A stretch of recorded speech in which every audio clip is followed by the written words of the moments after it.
Pai, em nome de Jesus Cristo, queremos te louvar por esse culto nessa noite, por essa oportunidade que o Senhor nos dá. Obrigado, Senhor. Pai, em nome de Jesus, não deixe o diabo jogar na nossa mente que estamos aqui obrigados. Estamos aqui para perder tempo. É um privilégio estar na Tua presença, Senhor. É um privilégio estar aqui. Ah, Senhor, e já que aqui estamos, Senhor, vou prestar o meu melhor culto ao Senhor. Pai, não que seja, Senhor, gritando, pulando, não, mas que será de coração, Pai. Senhor, agora chegou o momento de ouvirmos a Tua palavra, de ouvir o Senhor falar conosco. Pai, em nome de Jesus, que estamos sedentos para Te ouvir, Senhor. Fale conosco, Pai.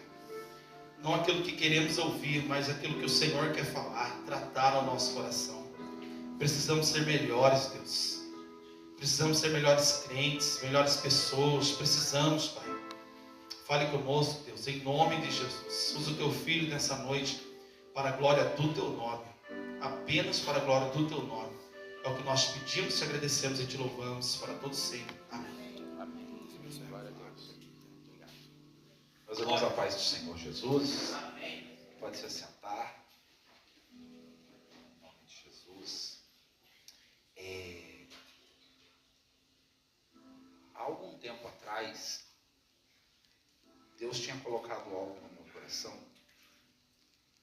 para trazer o livro de Filipenses para a igreja. Por conta da sua riqueza, da sua profundidade, e por conta de ele ser um livro que muitas vezes gera dúvidas em algumas pessoas sobre alguns temas. E o Senhor falou comigo e eu quero tentar, na minha pequenez, ser o mais assertivo possível naquilo que Deus me falou e naquilo que Ele colocou no meu coração. Então eu peço aos irmãos que abram suas Bíblias, Efésios capítulo 2. Aí alguns aqui ouviram, eu preguei 2 vezes no capítulo 1, e a gente já foi do capítulo 1, capítulo 2, do versículo 1 até o versículo 7. Glória. E aí eu quero abordar hoje dos versículos 8, do versículo 8 até o versículo 10. Então, Efésios, capítulo 2, versículo 8 até o versículo 10. Glória a Deus. Todos acharam? Diz assim: pela graça sois salvos por meio da fé. E isto não é vosso, é dom de Deus. Não de obras, para que ninguém se glorie. Pois somos obras suas, criados em Cristo Jesus, para boas obras, as quais Deus preparou antes para que andássemos nelas. No último sermão, eu preguei sobre, debaixo do tema, vivos em Cristo, que está lá no versículo 1, e estando vós mortos nas vossas transgressões e pecados, nos quais caminhaste conforme o tempo deste mundo, conforme o príncipe da potestade do ar, do espírito que opera neste momento nos filhos da desobediência. Versículo 4. Porém, Deus, sendo rico em misericórdia, pelo seu muito amor com que nos amou, e estando nós mortos em nossas transgressões, nos vivificou juntamente com Cristo. Pela graça sois salvos. Ele nos vivificou, mesmo debaixo da imensidão de pecado que nós tínhamos. Como eu já abordei aqui antes, às vezes nós tratamos o nosso pecado como algo muito pequeno. Ah, não, é normal isso daí, todo mundo faz. Mas o que a gente esquece muitas vezes é que nós pecamos primeiro contra Deus. Qualquer pecado que você cometa, a primeira pessoa a ser ofendida é o próprio Criador. Porque nós pecamos primeiramente contra Ele, que é santo e não pode contemplar o pecado. não pode contemplar o mal, se ira contra o pecado, se ira contra o mal. Então, mesmo debaixo dessa imensidão de pecado que nós estávamos, mortos, ele nos ressuscitou pelo seu poder e não por algum mérito que nós tínhamos ou que nós temos, somente pela graça. Nem eu nem você podemos alcançar algum mérito de salvação. Cada um de nós alcançou a salvação porque Cristo ofertou a salvação a cada um. Spurgeon tem uma frase que eu gosto muito, ele diz: nós somos mendigos, estendendo a mão para receber o pão que vem do céu. E quando ele trata do pregador, ele é um pouco mais forte na palavra, ele diz que o pregador é o mendigo, que sabe aonde o pão está e mostra para os outros. É tudo o que nós somos diante de Deus. O que nós temos para oferecer? O que eu tinha para oferecer antes da salvação? O que qualquer um de nós poderia oferecer para Deus, para que um dia Ele olhasse para nós com algum tipo de amor, com algum tipo de compaixão, e para Ele estender a mão para nós?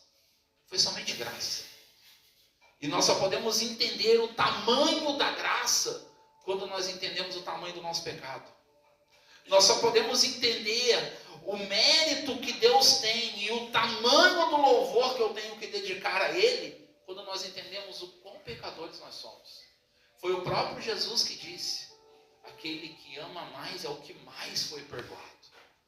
Mas se eu acho que eu tenho poucos pecados para ser perdoado, eu não consigo estender esse amor. Mas quando eu entendo o tamanho do pecador que eu sou, eu consigo entender o tamanho da grandeza da salvação que Deus dedicou a mim. Nós éramos como homens, mulheres, que vagavam pelo mundo procurando um tesouro. Alguma coisa que pudesse saciar a nossa alma, saciar o nosso espírito. Éramos insaciáveis em tantos aspectos. Eu preciso da próxima balada, eu preciso do próximo ficante, do próximo homem, da próxima mulher. Eu preciso disso, daquilo. Mas quando nós encontramos com Cristo, o tesouro que a nossa alma procurava, ele é encontrado e a nossa alma é saciada. O salmista, no capítulo 23, ou no número 23 de Salmos, ele diz que o Senhor é o bom pastor e nós somos a ovelha. E se nós olharmos para esse animal, ele é um animal totalmente insaciável. Por isso que os pastores ficavam vagando de campo em campo, porque se deixasse elas num lugar só, elas acabavam com o pasto. Mas o salmista vai dizer: ele nos faz descansar em pastos verdejantes.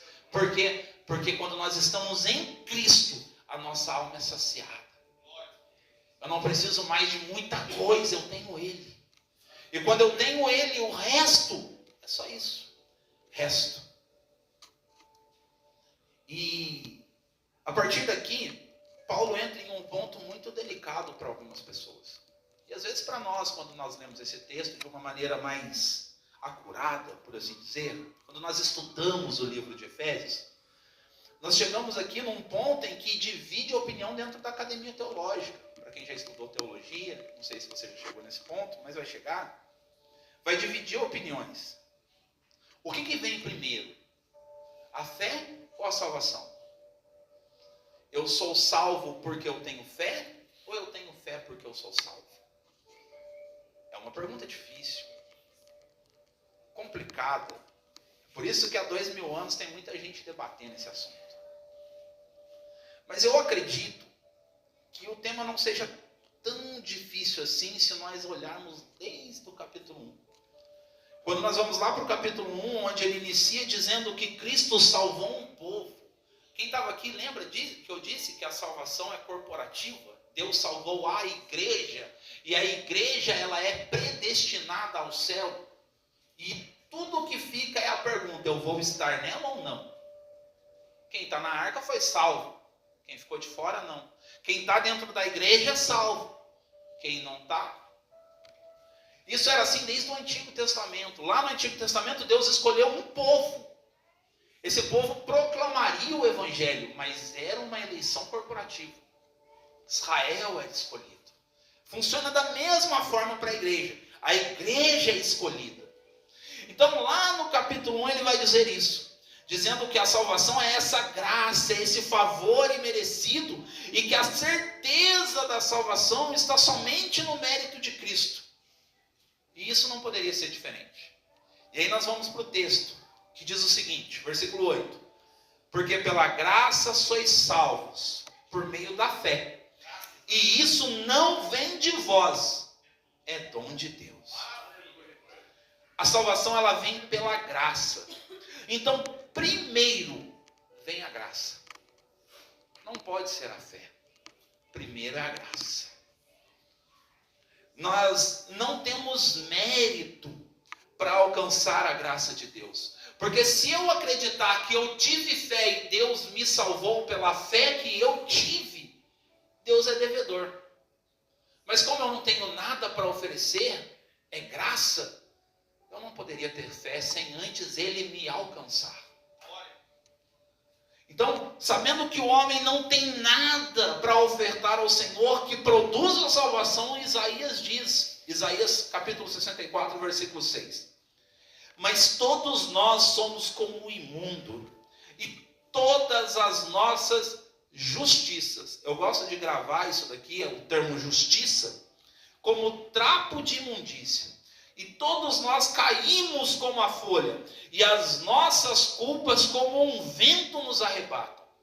É muito forte esse texto, porque Isaías está dizendo para a gente assim, olha, toda a sua justiça.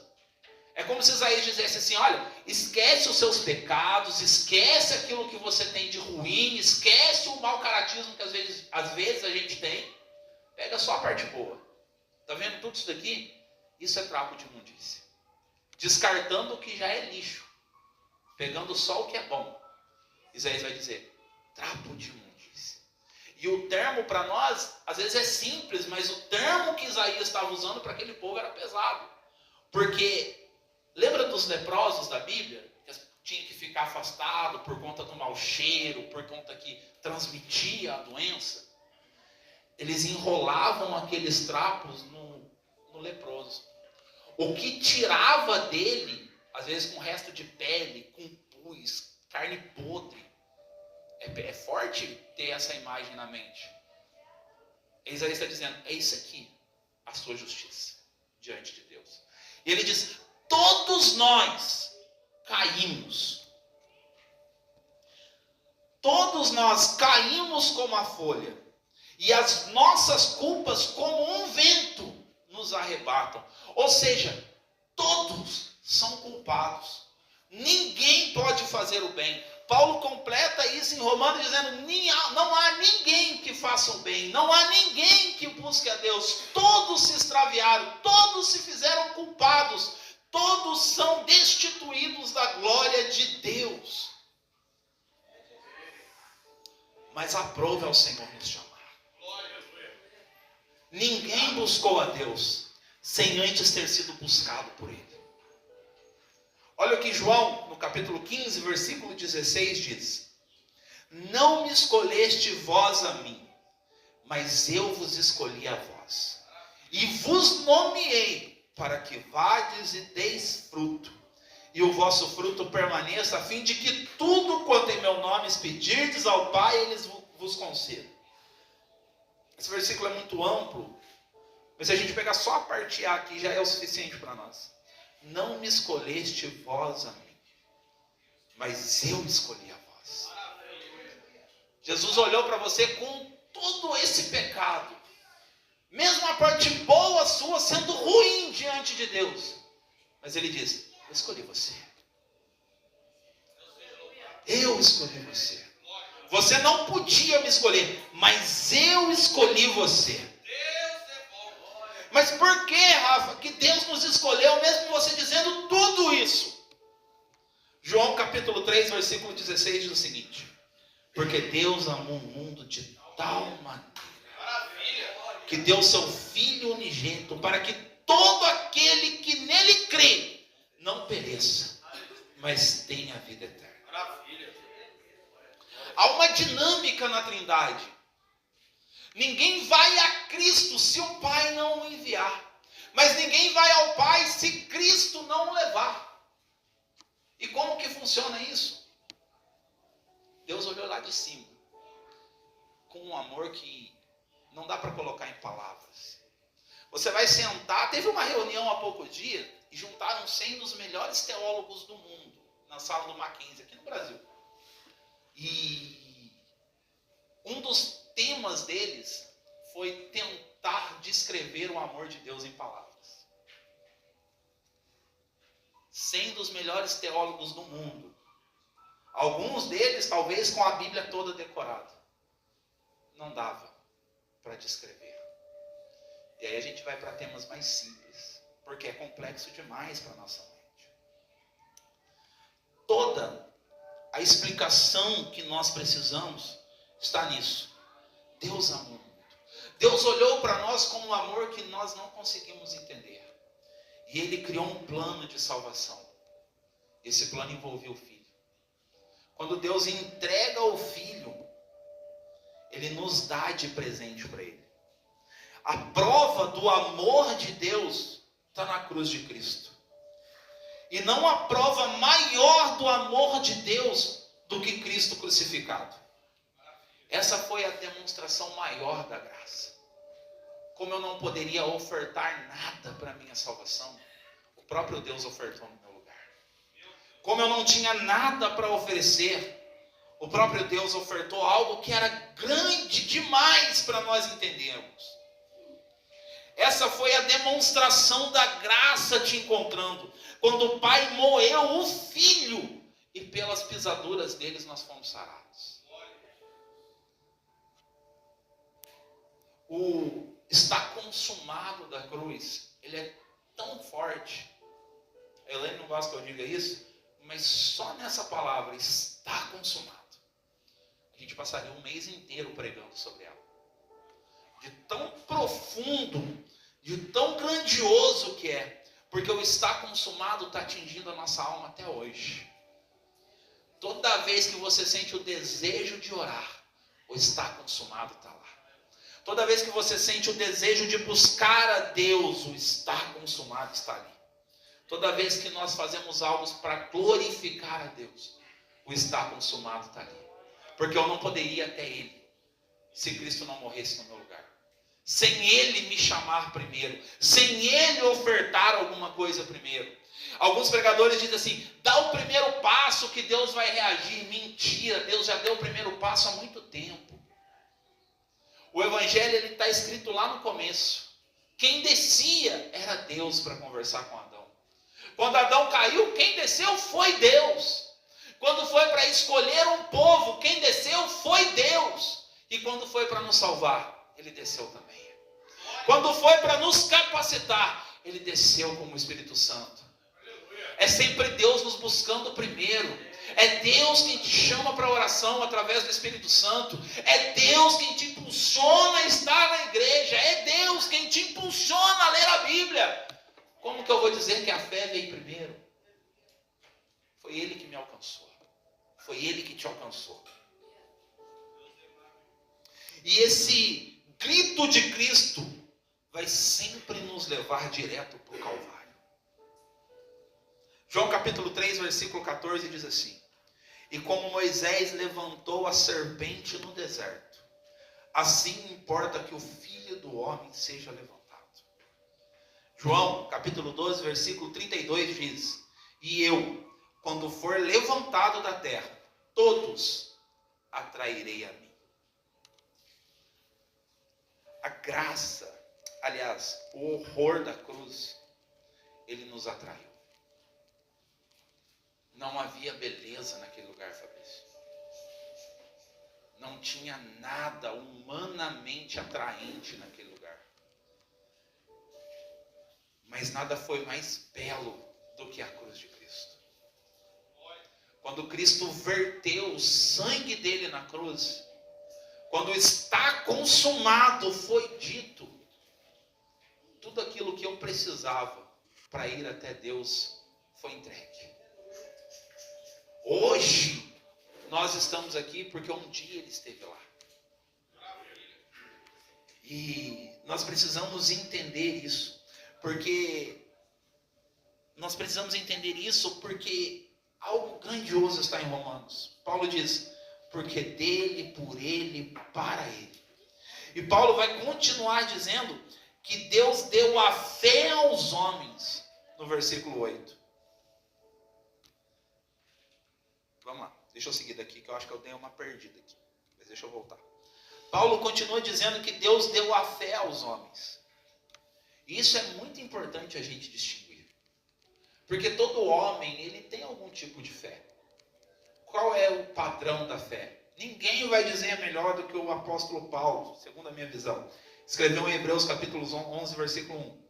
Ora, a fé é o firme fundamento das coisas que se esperam e a prova das coisas que não se veem. Eu posso aplicar isso em outras áreas. Eu posso dizer que eu tenho fé que o meu time vai ganhar. Eu posso dizer que eu tenho fé que a ciência em alguns pontos está certa, como na teoria do Big Bang. Aliás, não é nenhuma teoria, né? Isso é fé. Então, ateu pode ter fé? Pode. Pode existir uma fé que não invoque o nome de Deus? Pode. O homem, quando espera algo que ele não vê, isso já é fé na sua forma mais simples. E, além dessa fé que é comum a todos os homens, existe a fé salvadora. Existe a fé comum, que é a todos, e existe a fé salvadora. E é aí que está o dom que Deus dá a todo homem que recebe o chamado do Evangelho. Quando o homem ouve sobre o Evangelho, Deus vai agir de duas formas, interna e externamente. Externamente é quando nós pregamos a palavra. Como diz o apóstolo Paulo, quão formosos os pés daqueles que anunciam a mensagem. Mas Deus também precisa agir de forma interna. Olha o que diz Atos, capítulo 16, versículo 14. E uma certa mulher chamada Lídia, vendedora de púrpura da cidade de Tiatira, que servia a Deus, nos ouvia. E o Senhor lhe abriu o coração para que estivesse atenta ao que Paulo dizia. Deus estava agindo de forma externa, através dos pregadores. E Deus estava agindo de forma interna, dentro do coração de Lídia. Por mais bonita que seja a minha mensagem, por mais bem estruturada que ela seja, por mais que ela vá para uma academia teológica e eles analisem e dizem, olha, não há um erro aqui. Se Deus não abrir o coração, não adianta de nada. De nada. Se Deus não mover dentro de alguém, não adianta de nada. E aí talvez você diga, mas então não vale a pena pregar o Evangelho. Vale. Porque Cristo morreu por todos. E Ele atraiu a todos. Eu não sei quem Deus vai chamar no meio de uma multidão. Eu não sei nem dentro dos crentes em quem essa mensagem vai tocar, porque a minha intenção não é fazer você chorar ou pular, é fazer você entender as Escrituras. Ampliar um pouco o conhecimento. Mas nós precisamos continuar pregando e pregando e pregando o Evangelho, crendo que o Senhor pode abrir o coração. Crendo que a fé capacitadora que Ele dá para aqueles que são salvos, Ele vai abrir o coração de alguém. Pela graça dEle. Rafa, mas e se Ele não abrir, qual é a minha função como crente? Você continua pregando. E isso, quando Deus abre o coração de alguém, isso é a graça que emana da cruz e ecoa nos homens. Quem ouve o chamado externo e interno de Deus e aceita. E aqui está um outro ponto de discussão, mas mais para frente a gente trata disso. Deus o capacita com a fé salvadora. É com essa fé que somente um salvo tem, que nós oramos. Oração não é para ímpio, Oração é para crente. Porque eu preciso ter o Espírito dentro de mim para isso. O ímpio não tem. Rafa, mas eu vi lá o cantor sertanejo, no final ele fez uma oração, atingiu os céus. Não. Deus ouviu? Sim, ele é onipresente. Mas orar como filhos, só nós. Atingir o trono da graça, somente nós. Que um dia abrimos o coração para Ele. Ou melhor, que Ele abriu o nosso coração para Ele mesmo. Maravilha. É com essa fé que nós oramos. Cremos, orando crendo que Deus é recompensador ou galardoador daqueles que o buscam, como diz Hebreus 11:6. É com essa fé que nós mantemos a esperança acesa, Fabrício. A esperança não apaga. Eu posso passar por lutas, por provas, por dificuldades. Por que você não consegue abandonar Deus? Por que muitas vezes você pensou em desistir, em parar, em largar a mão da caminhada e falar, isso não é para mim? E aí passou pouco tempo, o Espírito Santo veio, acalmou a sua alma, acalmou o seu espírito e disse, é meu, filho. Foi essa fé que um dia Ele te deu. Paulo, em Romanos capítulo 8, versículo 18, diz assim, porque para mim tenho por certo que as aflições deste presente tempo não podem se comparar com a glória que em nós há de ser revelada. Maravilha. Quem crê numa promessa dessa que nós não vemos? Nós só temos esperança de que isso um dia vai acontecer. Nós estamos ouvindo a promessa de que você vai passar por luta, vai passar por prova, vai ser perseguido, vai ser humilhado, mas no final tem uma recompensa. Por que a gente permanece? Ser cristão é prova. Ser cristão é ser perseguido, às vezes, no meio dos seus. Por que a gente permanece? Porque um dia Ele abriu o nosso coração. É assim que nós nos mantemos. Mesmo sendo aflitos por todos os lados. E é por essa fé que nós cremos que um dia esses céus se abrirão, não abrir e fechar de olhos. Como acreditar numa coisa dessa? É fácil eu crer naquilo que os meus olhos veem, mas numa promessa tão distinta dessa, de que um dia Ele virá me buscar para Ele mesmo. Eu nunca ouvi. Eu nunca senti o toque físico dele. Pode entrar alguém aqui e dizer que é tudo emoção. Pode entrar um psicólogo, um terapeuta aqui e dizer, não, isso aí é devaneio, como disse Karl Marx. Mas por que eu me mantenho? Porque um dia Ele abriu meu coração. Por mais que venha um ateu muitas vezes e coloquem até alguns argumentos que parecem ser lógicos na nossa frente, a gente fala, ué, acho que ele está certo nisso aí que ele está falando. Por que a gente não desiste? Porque o que nós temos aqui dentro foi Ele que colocou. Sendo Ele que colocou, o mundo não consegue tirar. Mas vamos lá, eu preciso seguir aqui, que eu tenho 10 minutos. Versículo 9. Não vem das obras para que ninguém se glorie. Tudo isso, a fé que te faz orar, que te faz manter esperança, que te faz permanecer fiel, a graça que um dia te salvou, apesar dos seus pecados, apesar da quantidade de erros que você cometeu no passado e continua cometendo hoje. Tudo isso, esse amor incondicional, ele não vem das obras. Ninguém vai poder chegar diante de Deus e dizer assim, o senhor tinha que me escolher mesmo. Olha, eu sou o cara. Pode chegar lá profetas, apóstolos, grandes ministros do Evangelho.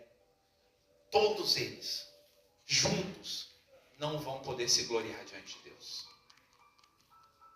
Por quê? Porque foi Ele que nos chamou primeiro. Graças a Deus.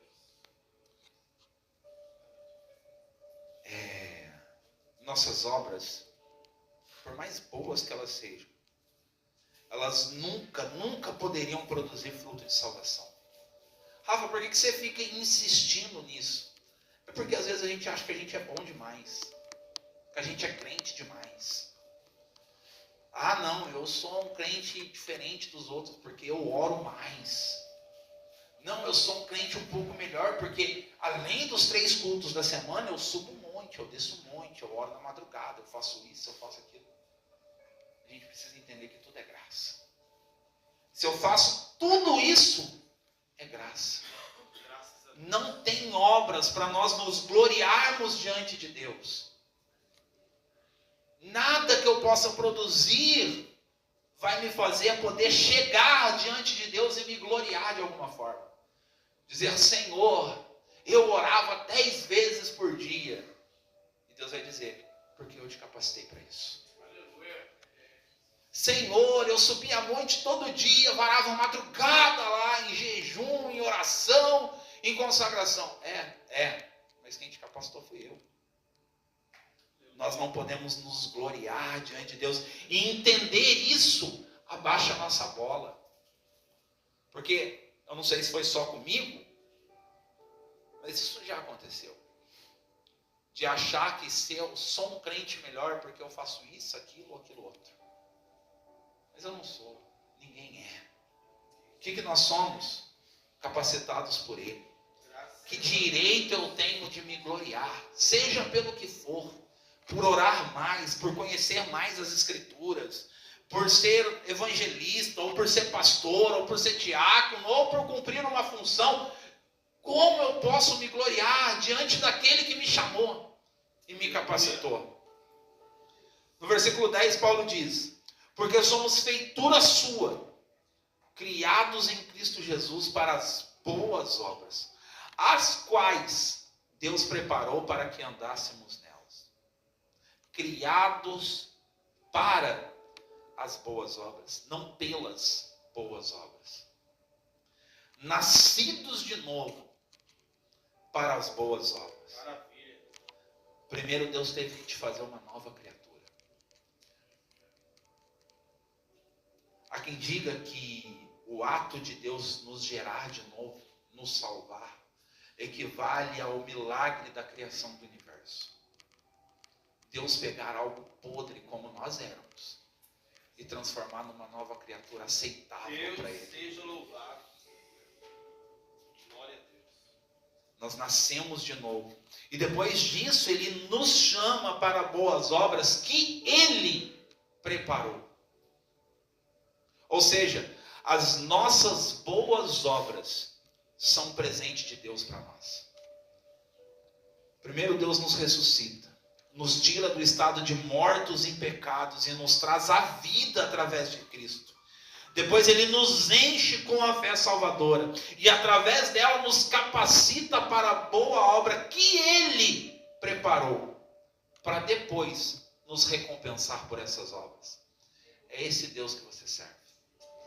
É o Deus que te ressuscita, é o Deus que te capacita, é o Deus que prepara as obras para você e no final te recompensa por elas. O que eu posso fazer a não ser me colocar de joelhos e adorar a esse Deus? Ele nos capacitou para executarmos, porque dele, origem, por ele, capacitação e para ele, destino. É assim que funciona a vida do crente. Para me encerrar, Deus o chama do buraco que você estiver. Missionária Lourdes, o diácono Rafael que fazem missões na rua, Deus chama o homem do buraco que ele tiver. Não tem buraco fundo ou sujo o suficiente que o nosso Senhor não entre.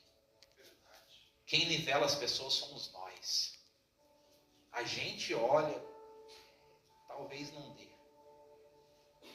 Mas Ele olha e fala, graça. Glória.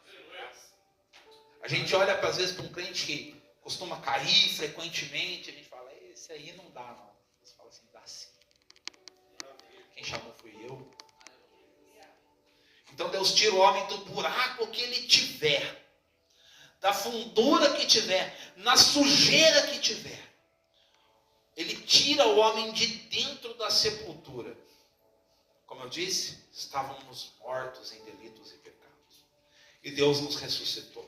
Maravilha. Nos deu algo que somente alguém nascido de novo tem. A fé salvadora.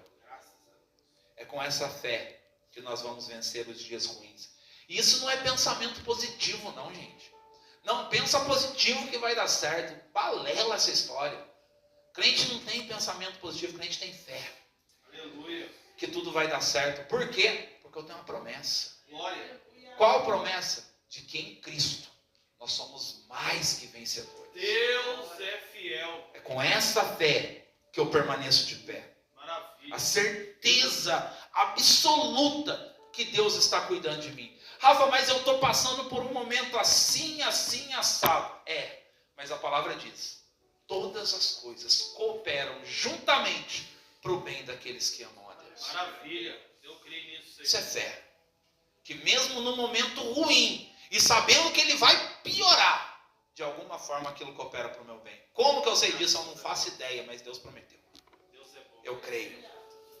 Deus é bom. Deus está cuidando de nós. Em nome de Jesus. E no final de tudo isso, quando esse céu se rasgar e nós temos um encontro com Cristo, Ele vai nos recompensar, nos galardoar por cada obra que Ele preparou. Glória a Deus. Nem nisso eu posso me gloriar. Até a recompensa que Ele me dá é porque Ele preparou a obra primeiro. Até as coroas que nós vamos ganhar das nossas muitas lutas aqui, foi porque Ele preparou primeiro. Tudo isso é graça. O que nós precisamos fazer daqui até lá então? Só seguirmos, cheios de fé. Porque a fé que você precisa, Ele já te deu. Maravilha. Rafa, mas a minha é do tamanho de um grão de mostarda. Não tem problema. Rafa, mas eu não tenho fé para muita coisa. Crê em Cristo Jesus? Crê. É o suficiente. Eu sei que, Rafa, uma mensagem assim dá sono, fica meio querendo dormir. Mas, às vezes, todo dia, gritaria e oba-oba, às vezes a gente perde o foco. É muito bom? É maravilhoso. Se for bíblico, irmão, estou no meio. Vamos dar glória a Deus, falar aleluia, rodar em mistério. Quando é herege, eu fico quietinho no meu canto. Mas, quando é bíblico, vamos dar glória a Deus. Mas tem dia que a gente tem que parar, abrir as escrituras e tentar se aprofundar, cara. Somos falhos? Muito, muito. Falta conhecimento? Demais. Demais. Mas naquilo que Deus nos revelou, vamos lutar para nos aprofundar um pouco mais. Deus é bom. Só para me encerrar, uma frase do Jonas Madureira, que é complicado eu indicar para vocês ouvir, que é um pastor reformado, então precisa de um filtro para ouvir o que ele está dizendo.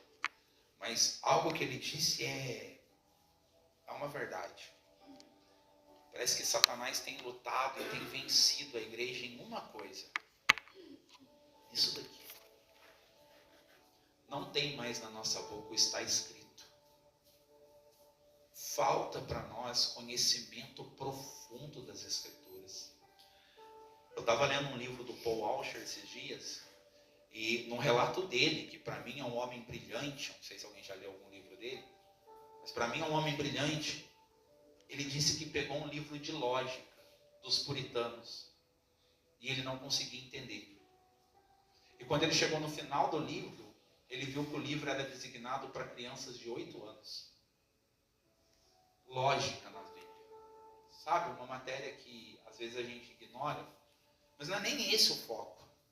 A gente perdeu a vontade de estudar isso daqui. É verdade. Rafa, eu faço devocional todo dia. Que legal, parabéns, fez o beabá. E aí, nós vamos nos aprofundar nisso aqui? Eu conversando com um amigo que ele está fazendo faculdade, e a gente somou, a gente passa 22 anos estudando para uma vida de 80.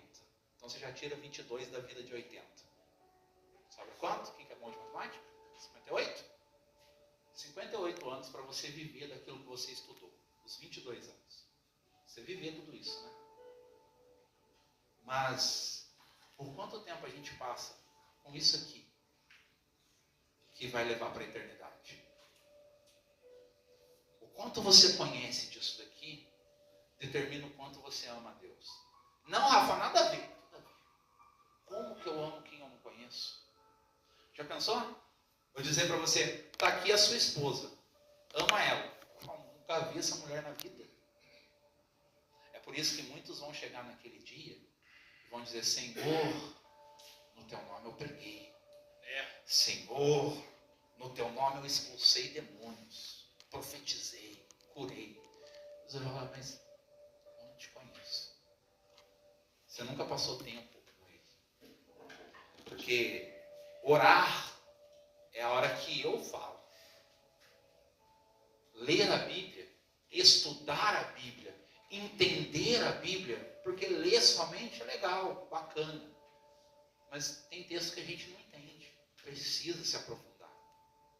É a hora que Deus fala com a gente. Glória a Deus. Obrigado. Quem nunca abriu um livro junto com a Bíblia, estudou, falou, meu Deus, isso aqui mudou minha vida. Ou quem nunca abriu um dicionário bíblico, às vezes, e olhou aquele texto e falou, nada a ver o que eu acreditava nisso aqui até hoje. E sabe o que é o pior? A gente não entende e ensina para os outros coisas erradas. A gente apresenta um Cristo da Shopee para outras pessoas. Porque não é o Cristo da cruz. Não é o Deus do Evangelho. Mas quando o Deus do Evangelho é pregado, ele se faz presente no ambiente. Ele está no lugar. Quando você abre as Escrituras e chama o sumo professor, que é o Espírito Santo, do seu lado e fala, me ensina. Ele vai te guiar. Amém? Nem era para falar tudo isso, já falei demais. Quero agradecer a minha oportunidade em nome do Senhor Jesus. Glória a Deus. Deus abençoe o Rafael.